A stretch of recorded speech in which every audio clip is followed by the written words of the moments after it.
Chers Français, chères Françaises, mes chers compatriotes, depuis le 15 mars 2020, depuis l'avènement du premier confinement, la France n'est plus une démocratie, la France n'est plus un état de droit, la France vit sous le joug d'une dictature sanitaire qui ne dit pas son nom. La marque diabolique de cette dictature sanitaire, c'est le masque sur le visage, le masque qui nous enlaidit, le masque qui nous avilit, le masque qui nous déshumanise. Comme toute dictature, la dictature sanitaire concentre entre ses mains tous les pouvoirs, le pouvoir exécutif, le pouvoir législatif, le pouvoir judiciaire, le pouvoir médiatique. Comme toute dictature sanitaire, la dictature sanitaire manie la peur, la désinformation, le mensonge, le chantage au vaccin, l'autoritarisme, l'infantilisation. La propagande médiatique bat donc son plein depuis 11 mois, en encensant les décisions gouvernementales, même les plus immorales et les plus scélérates, en distillant surtout la peur d'un virus grippal, le Covid-19, qui est totalement éradiqué. Chaque soir, au journal de 20 h, la propagande médiatique égrène le nombre de morts, le nombre d'hospitalisés, le nombre de comateux, le nombre de vaccinés, pour nous terroriser et pour nous déprimer. Chaque soir aussi, la propagande médiatique ose parler de la flambée épidémique du variant anglais, alors que la météo n'a jamais été aussi printanière. Face à la dictature sanitaire, il y a deux alternatives: la soumission ou la résistance. Effectivement, désormais, les Français doivent choisir leur camp, c'est-à-dire la soumission et la résignation, ou la résistance et la combativité. En tant que présidente des souverainistes et petite fille d'un grand résistant français, je serai toujours du côté des résistants et des peuples opprimés. J'ai apporté ces derniers mois la preuve de ma persévérance, de ma combativité, de ma détermination, de ma bravoure et de mon amour immodéré pour la France. C'est au nom de la France que je me bats contre la dictature sanitaire, c'est aussi au nom des Français et des Françaises que je me bats, ces Français qui sont aujourd'hui minés par l'inquiétude, par l'anxiété et par la pauvreté. C'est aussi pour notre belle jeunesse que je me bats, car la dictature sanitaire les prive de manière malveillante de restaurants, de loisirs, de culture, de sport, de voyages et de fêtes. Comment se rencontrer quand tous les restaurants sont fermés et quand les fêtes sont interdites? Pour en finir avec la dictature sanitaire qui dure depuis 11 mois, la réponse ne peut être que politique. C'est la démission ou la destitution du président Emmanuel Macron au nom de l'article 68 de la Constitution française. Car Emmanuel Macron a multiplié les manquements graves à sa fonction et à son mandat présidentiel. Il a fauté en parole, en action et en décision. Il a trahi toutes ses promesses de 2017 et la plupart de ses réformes ont été rejetées à l'unanimité. En 2016, 80 députés du parti Les Républicains ont engagé une procédure de destitution à l'égard de François Hollande. Ils peuvent donc engager la même procédure courageuse à l'égard d'Emmanuel Macron, car ne nous leurrons pas, Emmanuel Macron n'est que le fils politique de François Hollande, et le macronisme est qu'un dérivé du hollandisme en pire, je tiens à le préciser.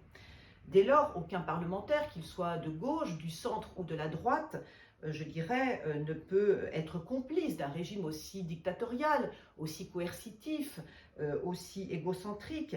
Il en va de leur honneur, il en va de leur crédibilité, il en va aussi de leur réélection. C'est la raison pour laquelle, en tant que présidente des souverainistes, j'ai écrit le 2 février dernier aux 577 députés de l'Assemblée nationale pour leur demander de se constituer en haute cour et de voter la destitution urgente d'Emmanuel Macron.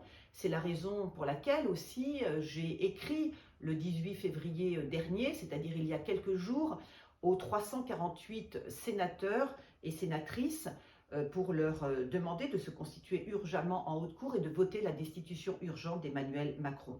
C'est la raison aussi pour laquelle j'ai écrit au président de l'Assemblée nationale, au président du Sénat, au président du CESE, au président du Conseil constitutionnel, au président aussi de l'AFP, pour les alerter, pour leur dire que notre démocratie était totalement défaillante, que l'état d'urgence sanitaire ne se justifiait pas, que le couvre-feu à 18 h, mis en place depuis le 15 décembre 2020, était parfaitement illégal et injustifié, et surtout qu'il fallait rembourser la dette, car l'argent prêté par nos créanciers, en particulier étrangers, n'est pas magique ni gratuit et la France doit pleinement honorer sa dette.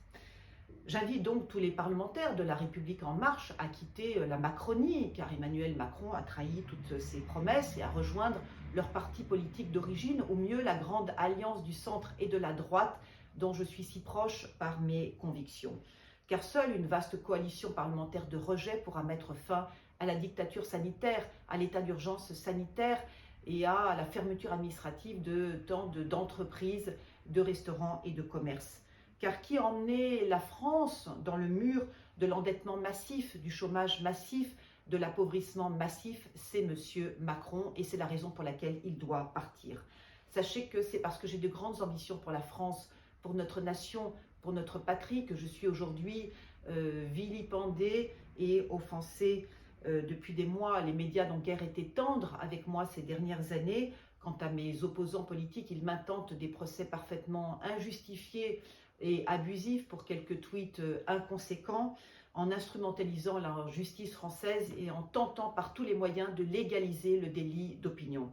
Qu'ils sachent que je ne renierai jamais mes valeurs républicaines, la liberté, l'égalité et la fraternité, que je défendrai corps et âme la liberté d'expression qui est protégée par notre Constitution française.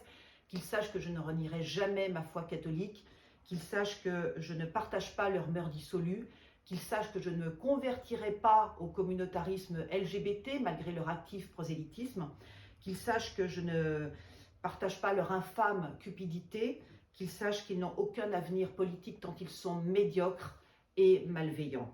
Chers Français, chères Françaises, mes chers compatriotes, vous pouvez compter sur moi, sur ma détermination, sur ma persévérance, sur ma combativité, sur ma loyauté et ma fidélité.